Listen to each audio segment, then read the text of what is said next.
When I was a young kid, just 7 years old, I was wandering around in the woods alone. I encountered a maple tree that had fallen in a winter storm.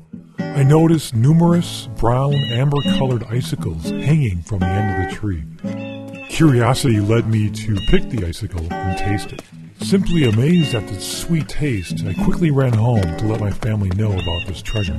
Now, the history of maple syrup is almost as old as the land itself.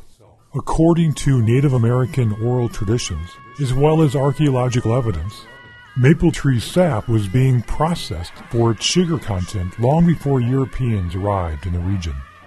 The North American Indians used syrup as food and as medicine. Native Americans showed the arriving colonists how to tap into the trunks of certain types of maple trees during the end of winter and early spring thaw. They harvested the sap and boiled it to evaporate some of the water, concentrating the sugar content within the remaining liquid.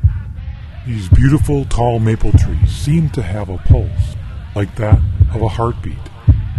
Good flowing sap flows 2 drops to the heartbeat, as the old-timers would say. Sin Sing Buckwood is an Algonquin word for maple syrup, meaning drawn from the wood. The Algonquins recognized the sap as a source of energy and nutrition. This spring I returned to Wisconsin to observe the melting snow and to capture this beautiful energy and nutrition stored in the maple tree.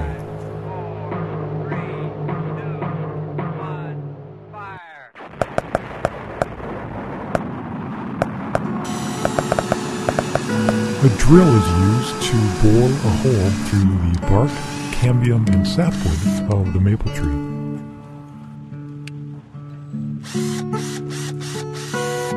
Either a metal or wooden spigot is then inserted into the hole.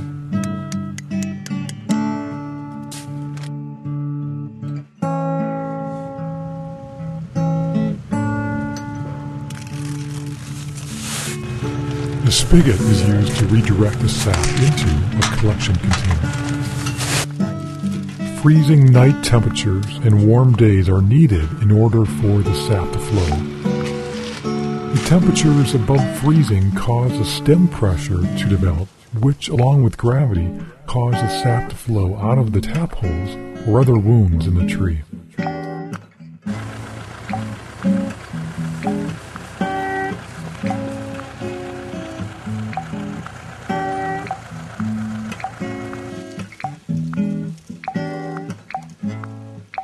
Maple sap is collected from each of the trees that were tapped.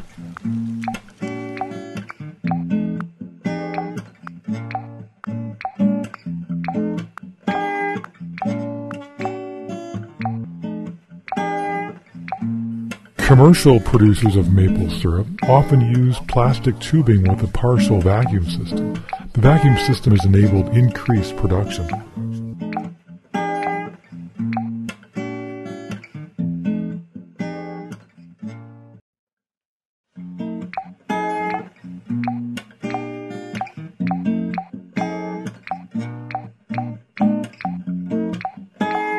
On a good day, a large maple tree can produce almost 5 gallons of maple sap.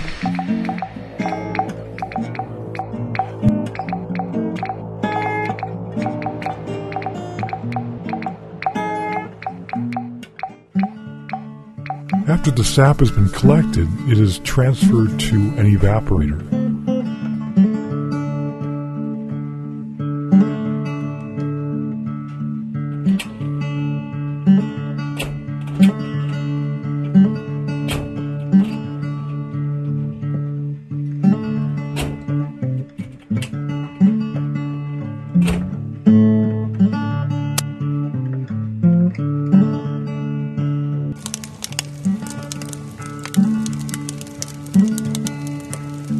The evaporator pan boils the sap and evaporates the water. Eventually, the liquid becomes denser and sweeter.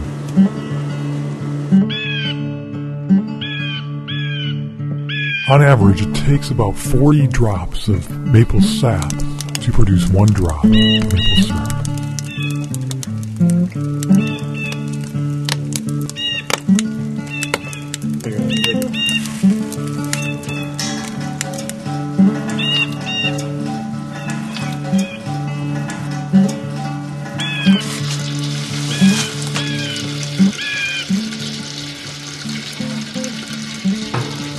Scientific analysis reveals that maple syrup is composed of about 90% sucrose, with fructose and glucose making up the rest. Maple syrup also contains other trace minerals, including phosphorus, calcium, magnesium, and manganese. Maple products also contain a trace amount of malic, citric, and some amino acids.